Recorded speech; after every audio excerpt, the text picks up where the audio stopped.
The death of Oldcroghan man cannot have been sudden or unexpected. Around 2,300 years ago, something had gone wrong in the local community he ruled over as king. According to the most convincing theory that explains his brutal death, the community had grown desperate after a disaster of one kind or another. It may have been beyond Oldcroghan man's control, a crop failure resulting in famine or perhaps an outbreak of disease. Alternatively, it may have resulted from an ill-conceived decision on his part, such as an attack on a neighbouring kingdom that ended in defeat. One way or another, Oldcroghan man, as king, had failed in what was expected of him by his people. He had not protected them. In what was a different time, tradition and custom dictated he should be sacrificed to the gods in the hope this would help improve the fortunes of his people. Based on his diet in the preceding months, we know it was on a winter's day when he was brought into a bog in the shade of Croghan Hill. There, perhaps surrounded by the very people he had known since he was a boy and had led as a king, he was brutally murdered. He was stabbed through the heart and mutilated in various ways. His torso was then dumped in the bog, his head and legs were removed elsewhere. However, his life didn't end there. 2,300 years after his death, in 2020, as the current community living in the shade of Croghan Hill faces another crisis, they are turning to this long-dead king for possible solutions. While one crisis led to his death, another is leading to a rebirth of sorts. This is The Road to Oldcroghan, an Irish Mystery, Episode 6, An Afterlife. This series was written, researched and narrated by myself, Finn Dwyer. The series is based on additional research by Damien Lawler and Miriam Ryan. Sound is by Jason Looney, and this series artwork is by Keith Hines. In this final episode of the series, I want to thank everyone who has supported my work at Patreon or through my website. The series would not have been possible without you. I'm deeply grateful. Finally, thanks to you for tuning in to the series, and don't forget to subscribe to the show. Oldcroghan man is the most unusual of figures. While his past is rooted in what is now a forgotten crisis back in the Iron Age, his future, or at least how he will be remembered in the community where he once lived, is rooted in the most contemporary of crises. The story of one Irish parish and how they are dealing with climate change in the 21st century. Through the later half of the 20th century, vast tracts of bogs around the Midlands of Ireland were harvested on an industrial scale. Millions of tons of peat were excavated and used in local power stations, burned in homes for heat, and used to create byproducts such as horticultural manure. As we have heard throughout the series, this industrialisation has had a huge impact on the Midlands.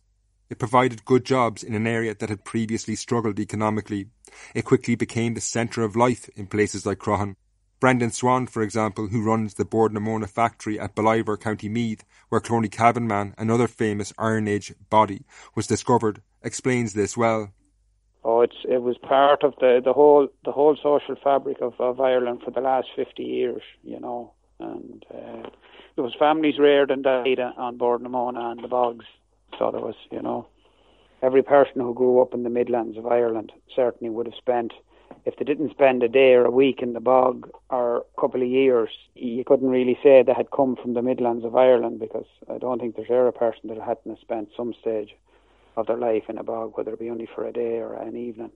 While only a handful work in Brendan's factory, it does have a huge impact in his community. Directly, I'd have 10 employees here, but it's the knock on the whole way. Like, we've a local haulier who hauls all the containers from here to Dublin Port, and he's got something like 10 guys employed. So, it keeps going on down the line. It goes down to your small corner shop at the end of the day, you know, and the amount of revenue. And it's not just economic benefits. In the early 1980s, Offaly, where Croghan was situated, enjoyed great success in Gaelic football. They appeared in 2 consecutive All-Ireland finals, winning the second in 1982. The fact that young men could find work in the area and didn't have to emigrate played no small part in this success. Miriam Ryan, who lives in Croghan, talked about how their sporting successes was linked to the bogs.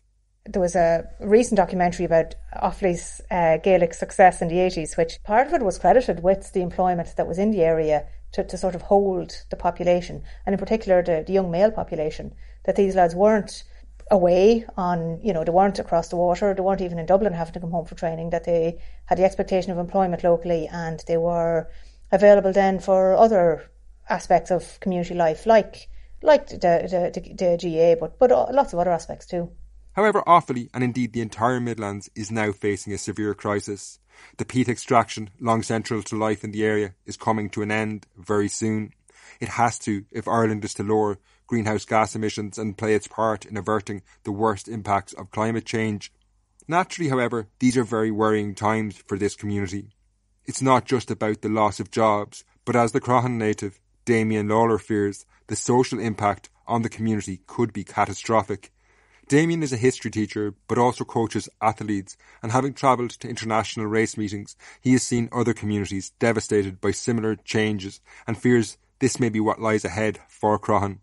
I've travelled quite a bit with the athletics in sort of central England or northern England and into Wales and stuff in the last 10 years. And when you go to places like Wales, or you travel up around Sheffield and Leeds and places like that, I go to a lot of indoor track meets in those areas, and you find communities which are still struggling to survive what happened in the 1980s. Like the Thatcher government brought coal extraction to an end at a dramatic level because they feared not environmental destruction, they feared the strength of organised trade unions in those areas. But what's happening to us is it's happening for a different reason, but it's going to have the same effect. And as I've travelled around, say Sheffield in particular, I was quite shocked by the levels of poverty that you would find in what were quite, if you go back to the 50s, 60s, 70s, was quite a prosperous area. Like the idea of Sheffield Steel and, Sheffield United and Sheffield Wednesday, you have to have wealth to be able to sponsor two big massive football clubs like that. And now, if you're in the city centre in Sheffield, it's actually really nice. And there's some really nice restaurants, and the hotels I've stayed in over the years are really nice and everything else.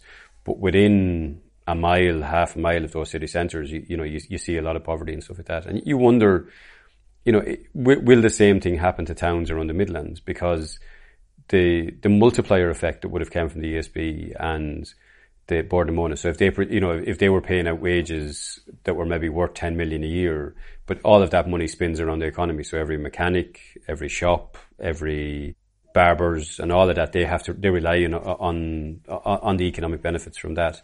And if that stops now very suddenly, I think people have some sort of idea of what's going to happen, but I think it's a much bigger thing, because people aren't making the calculations of, the difference that those wages make in places like Aldi or places like Dunnes Stores every week. The regular incomes coming into those houses, people spend that money then. Car dealerships, these are the sort of purchases that aren't going to be made if people don't have those, what are essentially state jobs anymore. At this point, you might be struggling to see what this very recent and profoundly modern crisis has to do with the body of Oldcroghan man who died 2,300 years ago. Where does he and his history fit in? Well, it's no surprise that people in communities across the Midlands are looking to adapt to the changing world around them. In Croghan, Damien Lawler and Miriam Ryan see the history and the story of Oldcroghan man as central to building or rebuilding a new economy in the area, one suited for the 21st century. So Oldcroghan man is now being turned to again in the hope that he can lead his community through a very uncertain future. Having become fascinated in his story and being drawn into the remarkable history of their area, Damien and Miriam now believe his story can help bring people to an area which, while spectacular, is pretty forgotten about.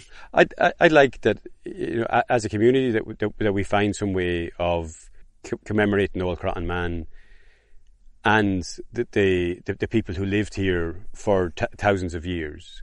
Okay, we've got Oldcroghan man, we have Passage Grave, we have the site in Ballybeg, and all of this taken together is quite a significant archaeological and historical legacy for the area itself.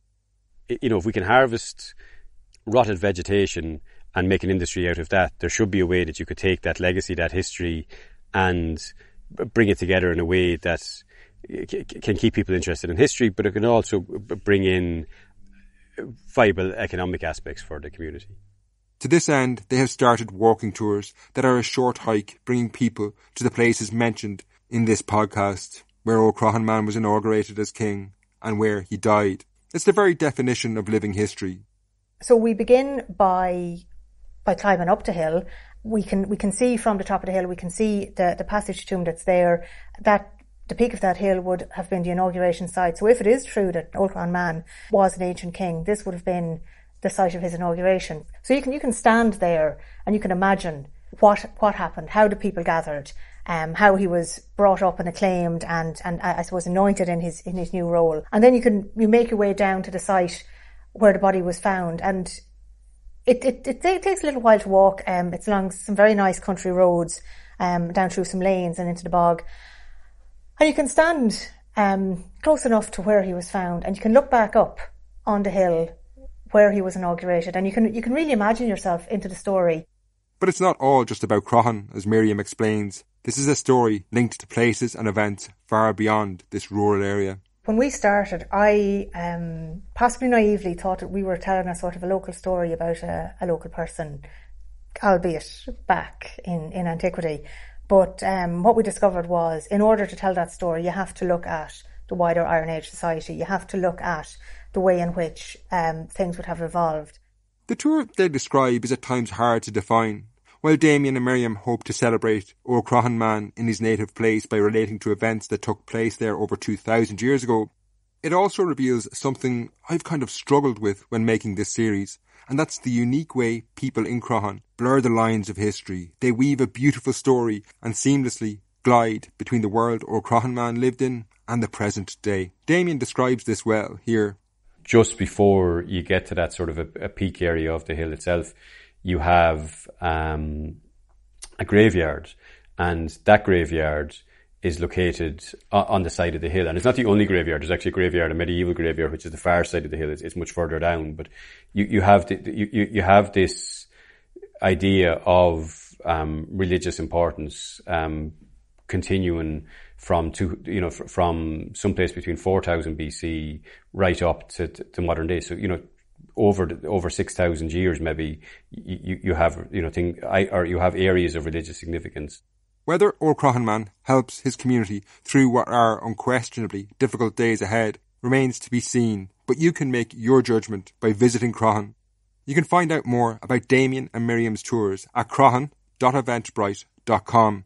That's Croghan, spelled CROGHAN.eventbrite.com. Whilst the local impact this long-dead king will have on his community is still being shaped over 2,000 years after his death, his legacy outside Croghan is far beyond anything he could ever have envisaged. In his final moments, as he was led through the bog and looked at Croghan Hill for the last time, the place where he had been inaugurated as king, I can't help but wonder, did he have that very human thought and think about how he would be remembered? Given the death that lay ahead of him, he cannot have expected much on this front. The evidence suggests he was viewed with contempt or failure by his community, and it would appear he was forgotten and quickly faded into obscurity in the bog, and perhaps was remembered as little more than a man who had brought misfortune onto his people. Over time, everyone from his community, and indeed everyone who had ever heard his name, was too forgotten. Their deeds, good or bad, were lost as new histories were forged by later generations. By the 20th century, not one single name of anyone who lived at the time of Oldcroghan Man in Ireland has survived. Indeed, the same can be said for most people anywhere in the world. We have to turn to individuals like Alexander the Great or the Carthaginian general Hannibal, who battled his Roman nemesis Scipio Africanus, to find individuals who might be known beyond the corridors of history departments in universities. However, in 2020, against the odds, Oldcroghan Man has emerged from the bog and obscurity. He seems set to become one of the most famous figures in Irish prehistory, indeed perhaps one of the most famous individuals of his time in northwestern Europe. While his importance was inevitably going to gain traction in archaeological circles, it has spread far beyond this. This is largely due to the National Museum of Ireland, whose Kingship and Sacrifice exhibition not only tells his story, but also allows you to visit his remains, which are on display in the museum on Kildare Street in Dublin. Something which I've always liked about the museum display is that it's in sharp contrast to Oldcroghan Man's final hours in the Iron Age. Huge care, consideration and attention has been afforded to him in his current resting place. Back in the mid-2000s, as the Bog Bodies Research Project in the museum concluded their investigations, focus shifted to how he would be displayed for the public. Firstly, samples were taken from his body for use in the future if scientific developments enabled further analysis. Isabella Mulhall, who led the Bog Bodies Research Project, now explains this. But we were advised at the time by the many specialists involved that we should bank some samples for use by future researchers. So we were aware that we didn't have all the answers and that science is an ever-evolving subject. So we took samples. We took a select samples of different parts of the body, the skin, the lungs, the tendons and so forth, the intestines, and these were banked and they're now being curated in the Conservation Department of the National Museum, and these will be used by future researchers to carry out whatever analysis may come about in future years. Then Oldcroghan man underwent conservation that would preserve the body on a permanent basis. The final phase was then the conservation phase. So when all the assessments had been carried out and when the remains had been recorded completely, we carried out the conservation phase. The remains were firstly immersed in polyethylene glycol for several weeks before then being freeze-dried. So this was very successful and replicated conservation practices that were carried out elsewhere, for example, with Lindoman in the British Museum, which was carried out in the mid-1980s. This allowed the National Museum to make Oldcroghan man accessible to all of us. Since its inception, the Bog Bodies Research Project had always been cognizant that Oldcroghan man, while of great historical and archaeological importance, was also the remains of a human being and therefore required sensitivity and respect as any human body would. Isabella now explains how Oldcroghan man lies in a specially constructed exhibition alongside three other bog bodies, Cloney Cavan man, who we've met on several occasions throughout the series, Barnestown West man, who was found in 1953, and Gala man, who was found in 1821.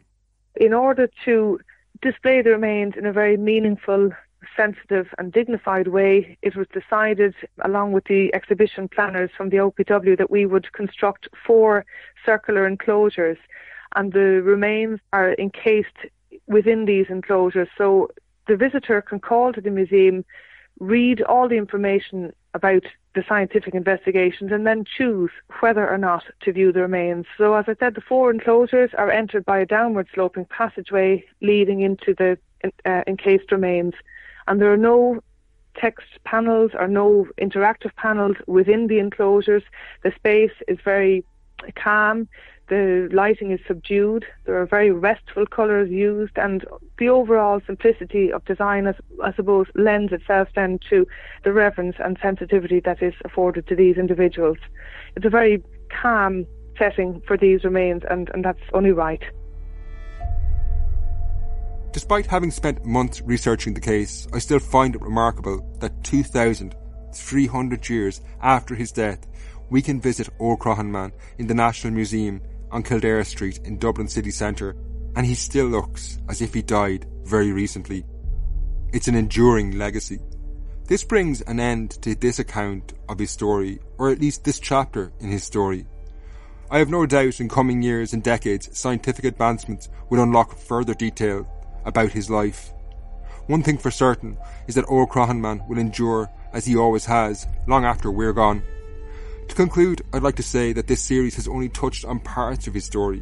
There's so much more to his life that is enthralling and mesmerising. I've found it addictive. Indeed, what began as a one-off episode quickly became a 6-month project to make this series. I'd highly recommend delving into this story yourself. Visit Oldcroghan man in the National Museum. Travel to Croghan and take the tour with Damien and Miriam and see the places that were so important to him. It's one of the few chances we have to relate to the distant past that at times can seem so remote. Thanks for listening to The Road to Oldcroghan. It was created and written by myself, Finn Dwyer.